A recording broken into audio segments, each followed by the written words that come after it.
know what you're gonna say. You're gonna be like, Beth, why are you so dressed up? Because I can! And I don't really care if you have an opinion about how fancy my dress is. I love this dress. I never get an opportunity to wear it, and like, why not wear it now? Besides, I get it from my family all the time. They're like, Beth, why are you so dressy? Am I the only one who feels better about herself when she looks nice? Today's book is Blindsighted by Karin Slaughter. And I don't know if you've heard of Karin Slaughter. This genre, this crime fiction, is pretty new to me. I have gotten into Lisa Jewell right here, and then Lisa Gardner. Karin Slaughter I love because she's from Atlanta, and I'm like, hey homegirl, when you talk about things, I actually know what and where you're talking about. I discovered her because I think it was like, whenever I went to Publix, and you know they have the aisle with all the magazines and books, I just kept seeing a book of hers. And I was like, okay, I'll pick it up. That book was Pretty Girls. And then there was The Kept Woman. I just kept seeing these books, and eventually I went to the library and I checked them out.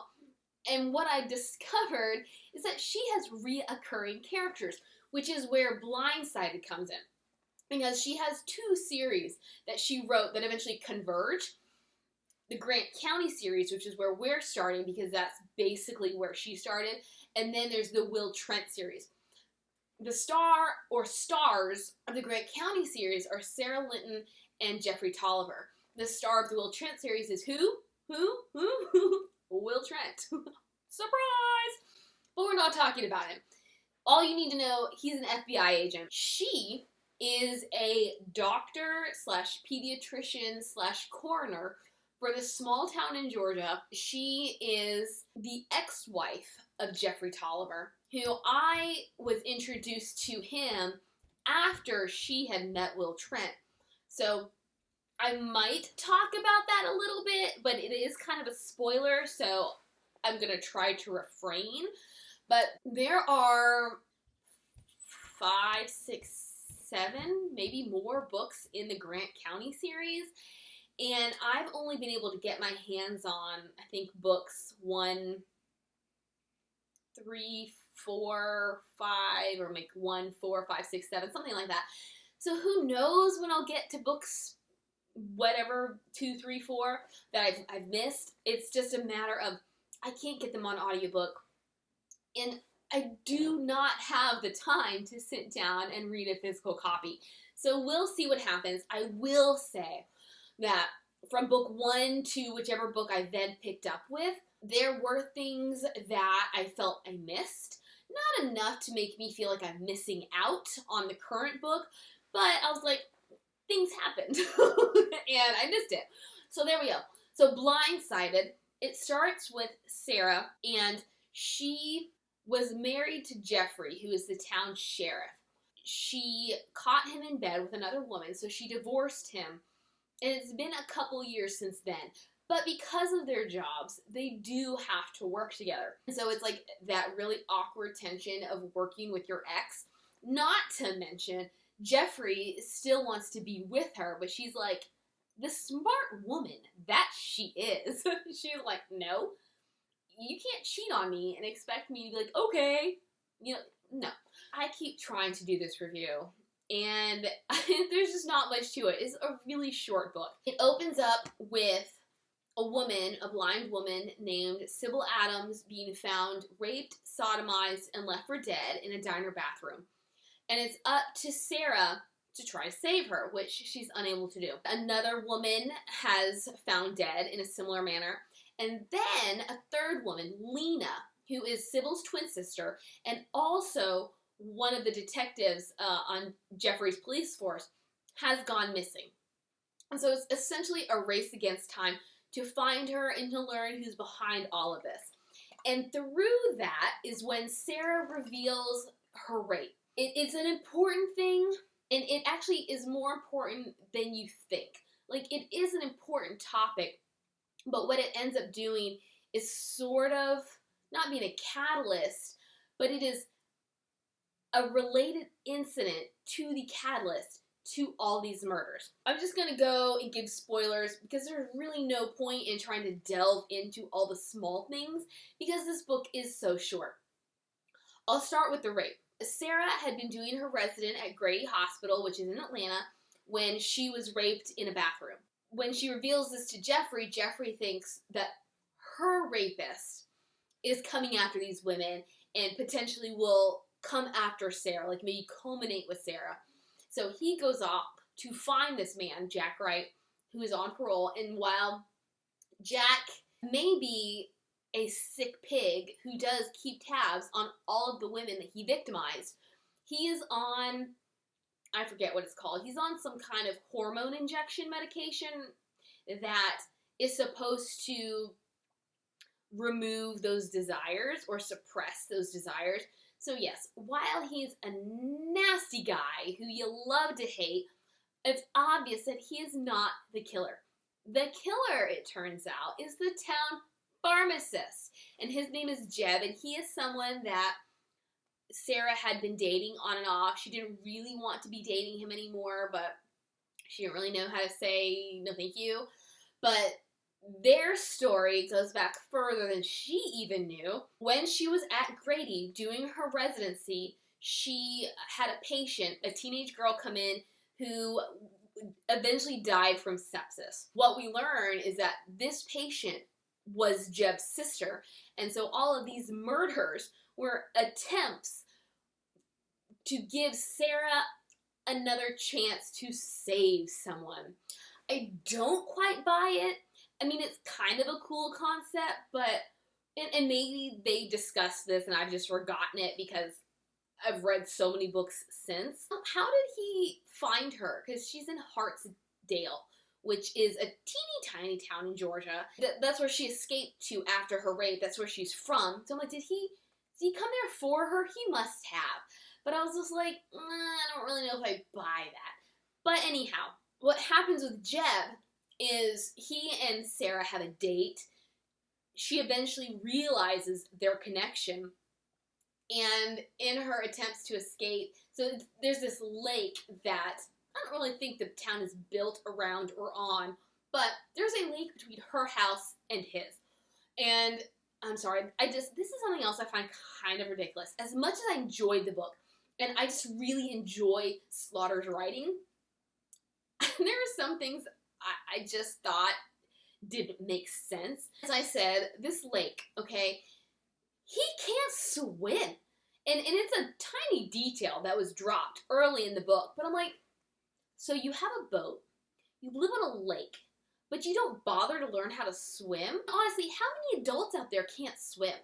I honestly don't know. I feel like that is a skill that you're taught when you're a child. She escapes to the lake, and that's how he dies, is he can't catch her. There we go. But the rape. So it's related to Jeb because I think if it's not like that night, but maybe the day after, is when she is raped and then she comes to Hartsdale. So I do like those little connections where they're not actually connected at all, but at the same time, they are. And that, I think, is what Slaughter does so well, outside of her research. Now, it's just like any doctor watching a medical show, any policeman or fireman watching a police or, like, Chicago fires, like any kind of drama like that. You're gonna find holes in the writing, but to me, to the untrained eye, I thought she did a great job in her portrayal of medical knowledge and police procedure.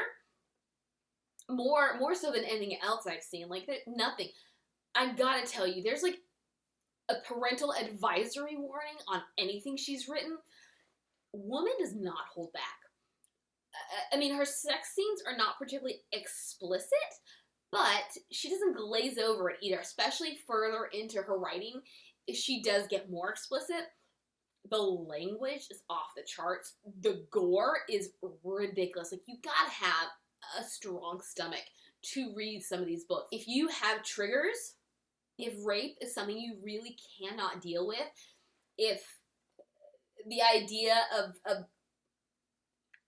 dirty things happening to you or being cut open, like, if you cannot handle that, do not read her books. Like, you will not be able to handle it. I feel like the level of her writing is so clean and so meticulous and intelligent, and that despite the kind of the ridiculousness that I tend to find, it drives me forward to make me want more. I love her writing. I love her voice.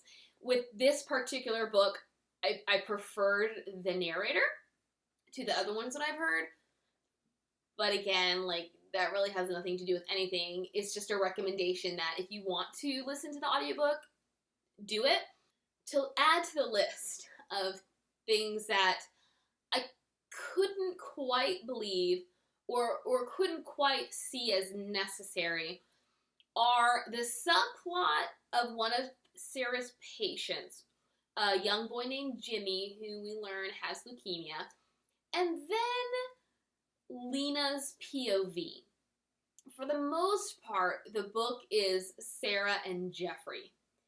But after Lena or actually baby before, I honestly can't remember. All I can remember is that once she's abducted, we do get glimpses into the torture that she undergoes, which I don't have a problem with that. I don't have a problem with seeing what she's going through because it creates more tension. And it's like you want to get to her sooner so that she doesn't have to go through it anymore. But I felt like it wasn't exactly necessary. It's kind of how I feel about Jimmy. And both characters are characters that continue on in the series. And I don't quite know if they should. I could handle Lena as a character who's just there. She's just a detective. Yes, she has some depth to her. Like, she has some background. We get to know her. But we don't need any more than that. And then Jimmy, here's kind of a spoiler. He does die. And this is something that I do feel like I missed because I missed those intervening books. But his story line does play a bigger role in the fourth book. But still, I was just like, I'd forgotten all about him. And so then I was like, who's this Jimmy guy? And maybe if I'd read books 2 and 3, I wouldn't have felt that way when I picked up book 4. But I was like, in Slaughter's attempts to drop breadcrumbs, I felt like they were just a little too fine. She wants to keep building upon building upon building with each subsequent book. Ooh, but I don't know. I felt like these stories were short enough that adding all these different elements overwhelmed the stories. But Jimmy really is for the future. So we're not going to think about him now, except to say that he becomes more important, and I'd completely forgot about him. As for Lena, my feelings about her also sort of extend past this book, but I never cottoned on to her. I just never saw why we needed to care so much about her. I don't know. I feel like Slaughter wanted her to be bigger than she really was. And for me, it failed. I never felt like she was somebody that I wanted to know more about. That's really where it is. Those are my opinions. That's the book. So you get a really short review this time around. Bye!